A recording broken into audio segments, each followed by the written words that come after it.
So right before we did this, Dr. Latessa and I want to talk about Loney Lakewood. We did a quick video about pickpocket for everybody. Totally different situation, similar but very different with Loney Lakewood.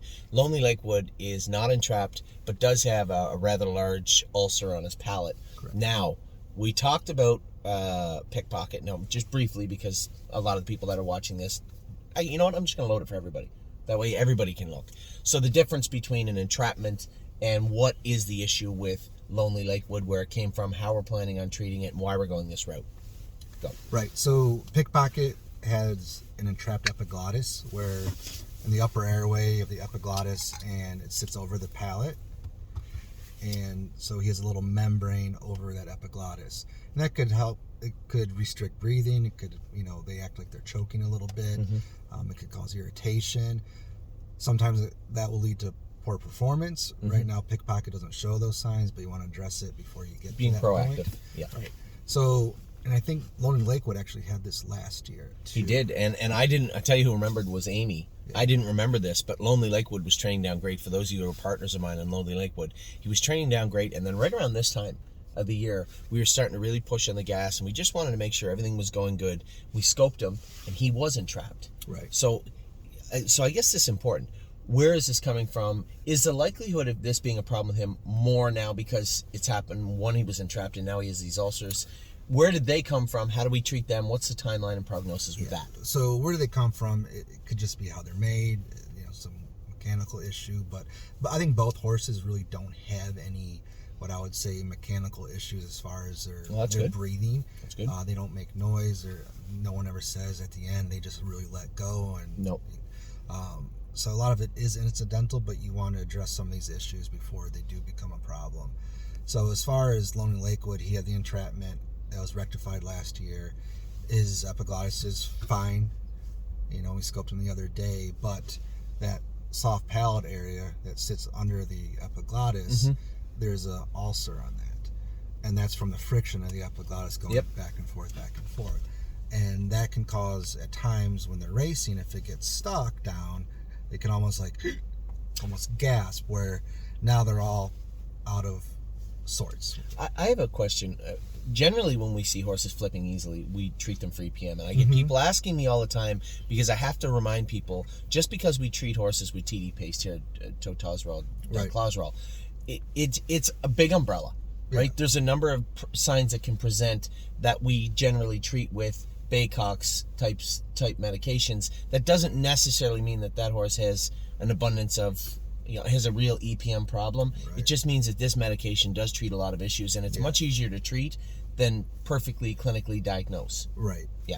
Yeah. So, and a lot of the times with our upper airway issues, when I scope it, I'll say it's a weak looking throat. It means it's kind of droopy. Things aren't, they don't move as easily as you usually see. So EPM can cause those, but with Loney Lakewood, it might not be EPM. He's been treated. Maybe it's just how he was born. He has these issues. So how do we treat that? So with the flipping of the palate, and that's where we see the ulcer on the mm-hmm. palate. They'll do a myectomy. Mm-hmm. They call it the Llewellyn procedure. Dr. Llewellyn from Canada. We actually have a video of Dr. Llewellyn from a couple of years ago. Did you ever get a chance to meet him? I never met him. Super nice guy and super smart guy, and a really, really just a gentleman, to be honest. Yeah, so he pioneered the surgery where you're actually cutting these muscle straps that go up to the palate area. And the theory behind that is these straps will actually control the movement of flipping. Mm-hmm. So you do this procedure, and we probably, I would say, the ones that we've done, probably over 75% improve drastically. I had a mare. I use her name. I can't even think of her name now. I say I use it. I was on the tip of my tongue. So close. That was really close. She was small, and she would roar if she made a break, or when she was pulling up, and it was almost like a stress relief, mm-hmm. A release. Sorry, and Sophisticat was her name, and but she was a super good filly for us. And he had cut her muscles. Mm-hmm. Now she would still, if she made a break, would make a break, or if she got really roughed up in a mile, if when you were pulling her up, you could hear her make a noise. That was just her, but we had scoped her, and very like memory and imagination made that noise the other day, and it was almost like he worked hard, and he was he just had a release, and that palate popped. And that's how it felt to me as a driver. I don't know how to explain it as a vet, but when I pulled him up, I just stopped him, made him walk off for a few strides. Yeah. And then when he went to jog off, he was fine. And then you had scoped him, and I had mentioned to you, and you said, now that you say it, there was a tiny red spot on his palate. So why, a lot of horses will flip their palate. Why don't they all get the procedure done? A lot of it can be rectified and helped with EPM treatment, rigging, tying the tongue out in different bits. But when we see a chronic ulcer, I would just do the surgery. So what does Lonely Lakewood look like differently from other horses? Is there a difference in his throat, or the way that it moves, or the parts that are put together in there? As far as the parts, everything looks that would be normal. The issue is, I see evidence of an ulcer, which would be from the flipping of the epiglottis up and down on that soft palate. Yep. So to me, it's getting stuck at times. So in a race, if it gets stuck, he's going to choke. Yeah, he's going to choke. You're going to lose his air, and that's the one thing everybody has to understand. It's not like your car misfires. When a horse shuts its air off for even a fraction of a second in a race, slamming on the brakes. Yeah, but do you ever get in a fight with somebody and you feel that fight or flight where somebody's choking you out, or you ever wrestle with? I've never been in a fight. Yeah. You get in a lot of fights? Well, I had 5 brothers. Oh, so yeah, I do. I know James knows what it feels like. I guarantee you that. You don't talk your way out of it? Yeah, no. So it takes away from your overall game. And you might say, well, that's just his air get interrupted for a second. But it's what happens in that process. The dump from the horse, right? Yeah. That energy dump. You just can't make it up. And it can be significant. I've seen it as a driver, significant at times. And to be proactive and fix this now is important. So pickpocket, we have a clear-cut understanding of what it is and how to fix it. We're just going to release that, and that's fine. Right. Lonely Lakewood, what we're actually trying to do is, one, address the problem today, but also address it in such a manner medically that it doesn't happen in the future. Yeah, so with Loney Lakewood, we're trying to actually change his mechanical structure of what's going on with the palate. Yep. And cutting those straps or those muscles that control that movement. So we're hoping to eliminate that future process problems of flipping.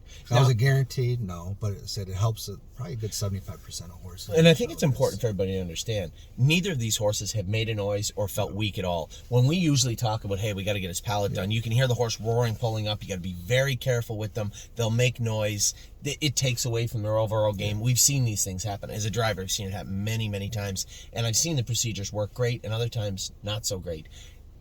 This is not that. This is a proactive approach to something that may cause a problem down the line, and we're just trying to nip it in the bud. I'm glad to hear about Pickpocket's downtime being minimal, because I thought it would be 3-4 weeks, and I was looking at the calendar saying, well, if he doesn't make it, he doesn't make it, but this is what we're up against. Lonely Lakewood, both horses are pretty well ready to go right now. And the same will go with Lonely Lakewood. I mean, this procedure, again, as long as everything goes smoothly how it's supposed to go, I'd usually just give them 1 or 2 days off and back to jogging. Oh, well, good. And then train. Good. They can train 7 and 10 days. And the one thing people have to understand, too, is what I noticed as a driver is the horses that do shut their air off, they get really hot and they get really hard to control. The one thing I did notice about Pickpocket this year, he always was grabby, but he was fairly strong in the face training down. Now, some horses, young horses, are eager to get back at it, and they'll hook on till you start getting them raced.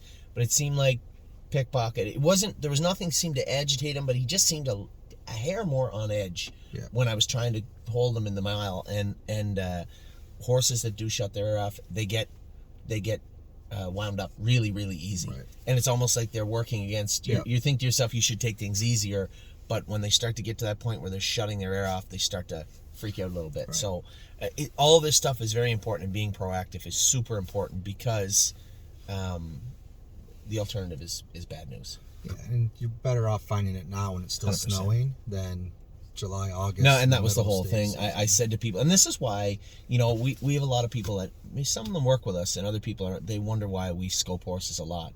I know it's money for you, but at the same token, it's more than peace of mind. We need a baseline, and we need to watch what's going on with the horses. If we scope a horse in April, and then you come back and scope it May 15th and say, well, something going on here is totally different.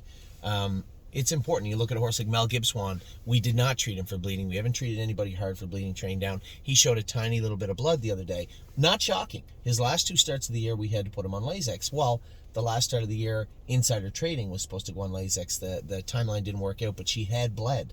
So that in itself is a different situation. But again, us trying to be proactive. I want to see where the horses are at now, so that we can formulate a plan for them straight through their stake season.